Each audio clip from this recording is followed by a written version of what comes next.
লাল লাল ঝাল ঝাল আজকে চিকেন রেসিপি খুব সহজেই বানিয়ে নাও নতুনভাবে। দেখতেই পাচ্ছ কতটা সুন্দর হয়েছে। প্রথমে দেখো আলু কেটে নিয়েছি।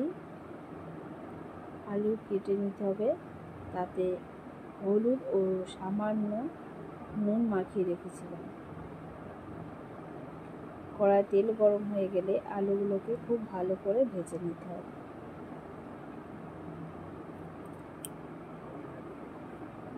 আলুগুলো খুব ভালো করে ভাজা হয়ে গেলে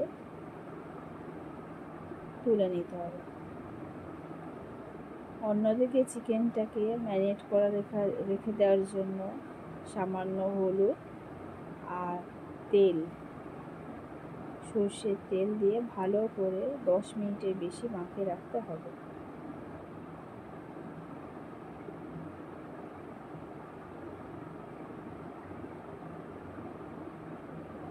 এর মাঝখানে পেঁয়াজ কুচি, আদা রসুনের পেস্ট তৈরি করে নিতে হবে।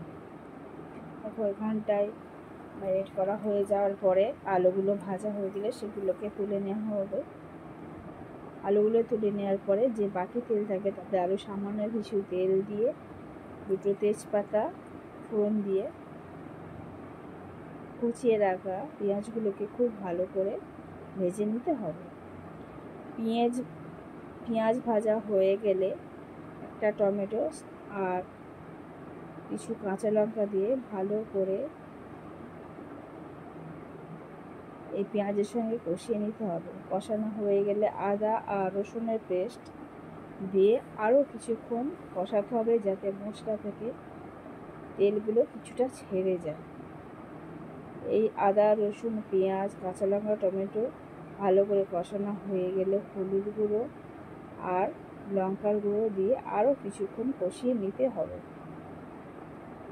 যত কষানো ভালো হবে তত রেসিপিটা খেতে ভালো হবে। এবার ম্যারিনেট করা যে চিকেনটা ছিল সেটা এই মশলার ওপরে দিয়ে বেশ কিছুক্ষণ ভালো করে কষিয়ে নিতে হবে। মশলা কষানো হয়ে গেলে চিকেনটা থেকে কিছুটা তেলও ছেড়ে দেবে। এখানে প্রায় মিনিট 7 ভালো করে কষাতে হবে। কষানো হয়ে গেলে স্বাদ অনুযায়ী লবণ দিয়ে দিতে হবে, দিয়েও কিছুক্ষণ কষতে হবে। এখানে কষানো কমপ্লিট হয়ে গেছে। এবার ভেজে রাখা আলুগুলোকে দিয়ে দিতে হবে। দেখতেই পাচ্ছ তেল ছেড়ে দিয়েছে।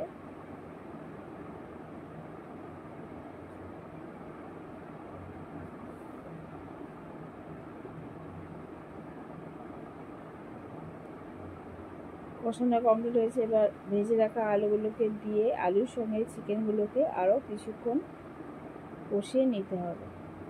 এখানে যত কষাবে চিকেনের স্বাদ আরও ভালো হবে। কষানো কমপ্লিট হয়ে পরিমাণ মতো জল দিতে হবে। জল দেওয়ার পরে চিকেনটা ফুটে উঠলে